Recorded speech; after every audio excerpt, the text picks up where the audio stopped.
Najviac detských úrazov už nebýva iba na bicykloch. Lekári začínajú byť alergickí na slovo trampolína. Práve tie sú momentálne mimoriadne populárne a zdá sa, že aj nebezpečné. Lekári hovoria o novom úkaze. Odkedy sa oteplilo, riešia množstvo zlomení na vyvrtnutí. Počúvajte dobre, na trampolínach. Niekedy popadajú tie deti na seba, že sú viaceré, niektoré spadnú z tej trampolíny.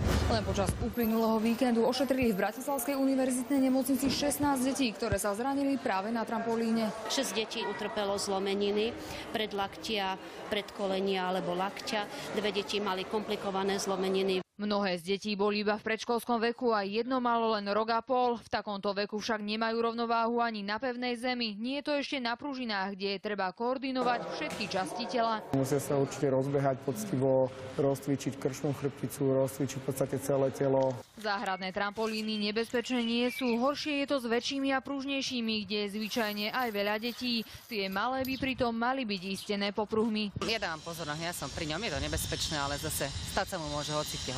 Podľa mňa určite ešte nedávajú pozor, proste robia si z toho srandu. Učiteľ telesnej výchovy odporúča, ak skákať na trampolíne, tak iba v strede a maximálne dvaja, ideálne po jednom. Nelietaj, sústreď sa.